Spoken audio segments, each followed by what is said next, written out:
Hi friends, this is a new day with another new topic. It's a very important topic in accountancy, that is source documents of accountancy. Out of my experience, I've found that most of the student has got a tendency to avoid this chapter. Actually, to understand better accountancy or to simplify accountancy or to know the accountancy very well, these topics cannot be overemphasized because those are the documents of business transactions. So let's move to the topic source documents of accountancy. Source documents of accountancy. It is better to say as origin of transactions. Actually, various transactions are made in a business every day, such as purchase and sale of goods and services. So each business transaction should be supported by documentary evidence such as cash memo, invoice bill, debit note, credit note, pay slip, check, etc. So these documents are the first record about the details of a business transactions. It report the date, the amount of parties involved, and the nature of the transaction. And entries in the books are always made from the source of documents according to verifiable objective principle of accounting. Actually, principle of accounting I have given my previous videos. Those who has not yet gone through my video, I had given for them the link in my description box. So each transaction recorded in the books of accounts should have adequate proof to support. These documents are the written and authentic proof of the correctness of the recorded transaction. So documents are required for many purposes. Several purposes documents are used. Those documents are used mainly for audit and tax assessments. They also serve as the legal evidence in case of any dispute in a concern. So I have shown the most important documents, most common source of documents are used in the business. The first one is cash memo. I am presenting cash memo on my screen. When a trader sells goods for cash, he gives cash memo, and when he purchases goods for cash, he receives a cash memo. It's a cash documents. Details regarding the item, the quantity he had purchased, the rate, the total price, each and everything is mentioned in the cash memo. So cash transactions are recorded basically in the books of accounts on the basis of these cash memos. So specimen is given before you. Here just cash memo of a concerned global watch company. The address is given, date is given, quantity is given, rate is given, and amount is given. So 2300 Titan Regalia D06. So 3 pieces being taken. So 2300 into 3, it comes 6900. Similarly, for the second, the quantity for Titan Raga 108 2700 into 2 is equal to 5400. add them together, we got 12,300, and after 10% discount we have deducted, we will get the final value 11,070. So the thing is that in cash memo, every details being primarily written along with dates and their configuration, that is description. So this is cash memo.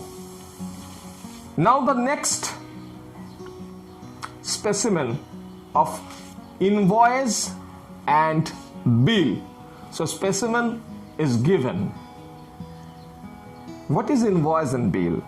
When a trader sells goods on credit, he prepares a sale invoice which contains the name of the party to whom goods are sold, the rate, the quantity, and the total amount of sale as well. Actually, the original copy of the sale invoice is sent to the purchaser, and its duplicate copy is kept for making records in our books of accounts, means in business books of accounts. Similarly, when a trader purchases goods on credit, he receives a credit bill from the supplier of goods. So we make an invoice on credit sale but receive a bill on credit purchase, though the two items are used synonymously and mean the same thing. So as per the specimen, Malhotra Electronics, the address is given and name of the consumer or customer, Ashoka Enterprise, and terms and conditions are given. 5% cash discount if payment is made within 30 days, and quantity are there, descriptions are there, so we can easily calculate. Rate also given, we can easily calculate the amount. So amount will be added. If there is any sale tax, it will be added on, and after adding all these things, after considering all these things, if there is any additional handling, delivery charges, etc. there, it will be added also. Then we'll get the total. So 1,05,010 is the total. So we, from this documents, we can understand easily how the invoice and bill being prepared for purchase or for sale of goods and services.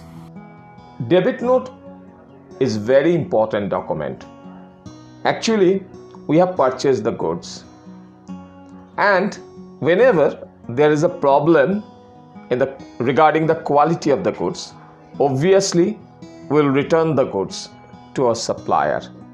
So when we return goods to a supplier, we prepare the debit note and send it to the supplier with the returned goods. Debit note is a document which indicate that supplier's account is being debited.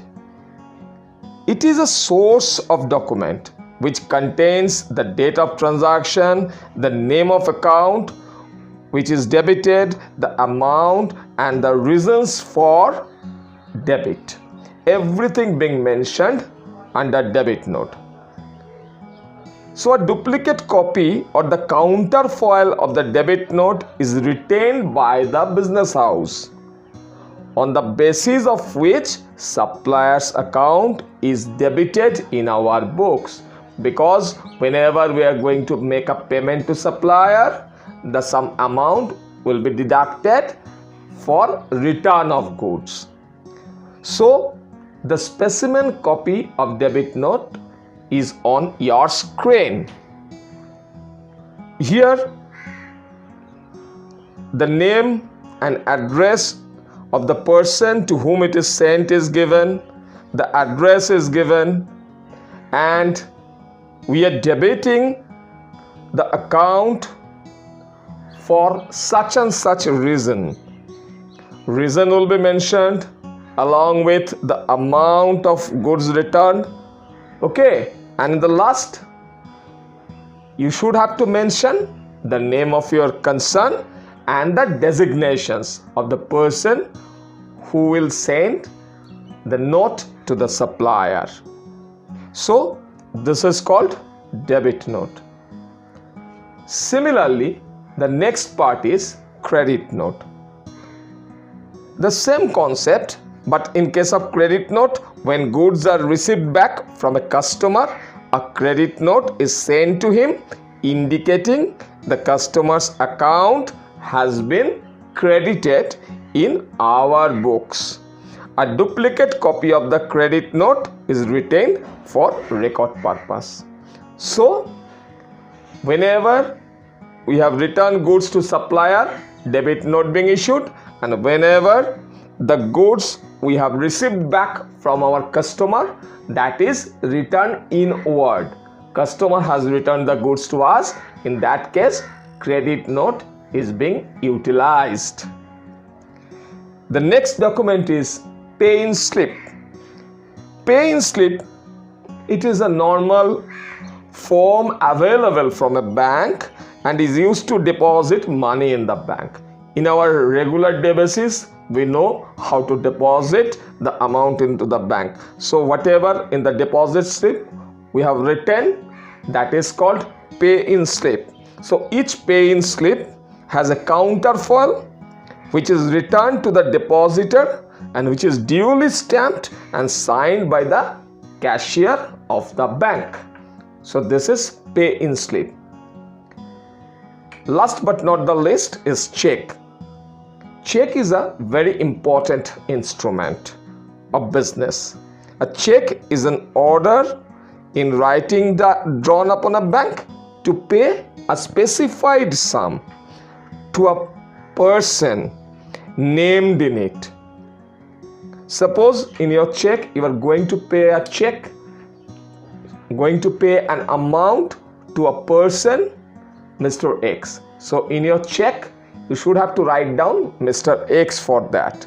So that's why each checkbook has a counterfoil in which the same details as entered in the check are filled.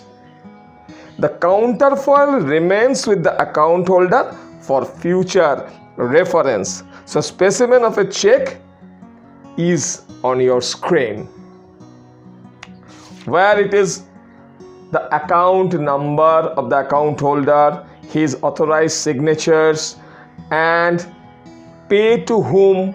You should have to mention the name of the person to whom you are going to pay. You should have to write down the rupees in words and in value, and account number is already been given. Along with that, the branch code number, IFSC code, everything is being affixed with the check. So these are the source documents of accountancy. In my next video, we will discuss vouchers. Vouchers are very important concept, and it is little bit different from source documents. There are various types of voucher. We will discuss elaborately in my next video. So if you like my video, please do share, subscribe, and give your valuable comments. So thank you for the day and have a great day.